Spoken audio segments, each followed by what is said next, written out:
Bismillahirrahmanirrahim. Assalamualaikum warahmatullahi wabarakatuh dan salam sejahtera. Saya Dr. Kartini Abdul Muttalib ingin berkongsi refleksi dan juga hala tuju saya selepas mengikuti kursus EduLab anjuran IAB. Kursus ini telah membuka ruang minda saya untuk memahami secara mendalam berkaitan dengan 4 dimensi utama kepimpinan pendidikan, iaitu think, lead, act dan juga network. Dan dalam video ini saya ingin berkongsi bagaimana keempat-empat dimensi ini telah membentuk semula cara saya berfikir, cara memimpin dan juga bertindak serta berkolaborasi sebagai seorang pemimpin pendidikan. Saya percaya bahawa the way forward selepas mengikuti kursus ini adalah dengan mempraktikkan kepimpinan yang berpaksikan nilai, berpandangan jauh serta memberi impak positif kepada organisasi dan juga komuniti.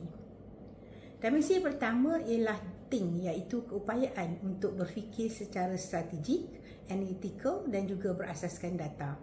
Melalui kursus ini, saya telah belajar bahawa pemimpin pendidikan perlu mempunyai strategic intelligence, bukan sekadar membuat keputusan harian tetapi juga untuk merancang masa depan organisasi. Pemimpin perlu sedar tentang pentingnya big picture thinking, melihat setiap keputusan dalam konteks sistem pendidikan yang lebih luas. Contohnya, dalam merancang intervensi pencapaian pelajar, saya kini tidak hanya berfokus kepada peperiksaan semata-mata tetapi juga lebih berfokus kepada learning progression, sokongan emosi murid dan juga keberkesanan pedagogi pensyarah. Saya juga telah menguasai pendekatan evidence-based decision making. Ini bermaksud setiap tindakan mestilah disokong dengan data, bukan sekadar semata-mata andaian ataupun pengalaman. Dalam konteks the way forward, saya berhasrat untuk membentuk pasukan task force yang memantau data-data di IPG Campus. Saya juga akan menerapkan budaya refleksi, memastikan setiap pensyarah dan juga guru pelatih berfikir tentang mengapa mereka mengajar seperti itu dan bagaimana untuk memperbaikinya.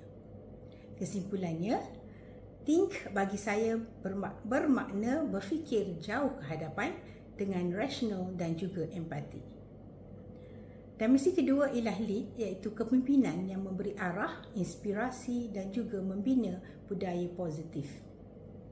Dan kini saya mula faham bahawa kepimpinan sebenarnya adalah untuk membimbing, memotivasikan dan juga menggerakkan manusia ke arah matlamat bersama.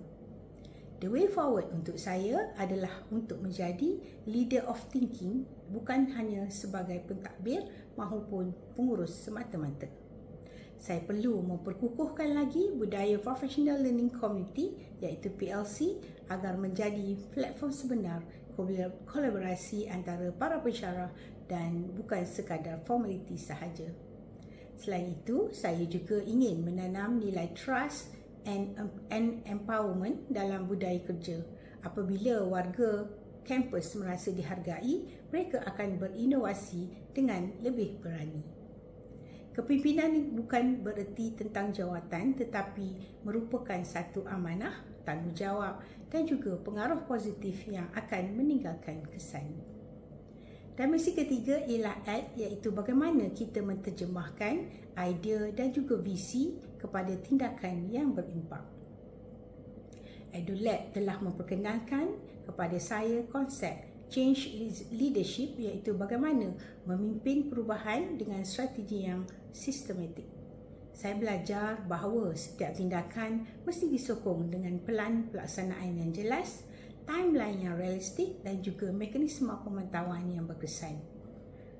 Oleh itu, pemimpin yang berkesan bukan sekadar bertindak pantas tetapi juga bertindak dengan penuh makna dan arah. Dimensi keempat ialah network, iaitu membina jalinan dan kolaborasi strategik. Saya belajar bahawa pemimpin pendidikan tidak boleh berfungsi secara silo. Kita mesti membina professional network dengan rakan pemimpin lain, agensi luar, komuniti ibu bapa dan juga sektor korporat.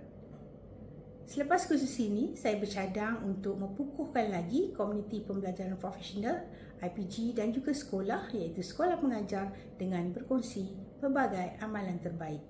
Saya juga ingin melibatkan komuniti setempat dalam projek kampus seperti Campus Community Partnership untuk menyokong kesejahteraan warga kampus. Dan dalam era digital ini, jaringan bukan hanyalah sekadar secara fizikal tetapi boleh dilakukan juga secara maya.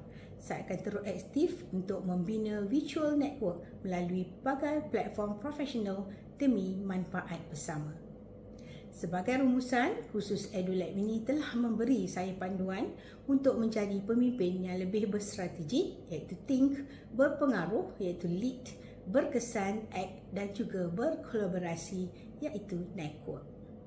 The way forward untuk saya ialah membina budaya kepimpinan yang lestari yang bukan hanya memimpin organisasi tetapi juga membangunkan manusia di dalamnya.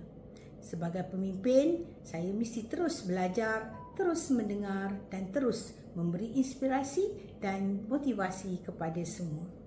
Seperti kata pepatah, pemimpin yang hebat tidak mencipta pengikut tetapi melahirkan lebih ramai pemimpin.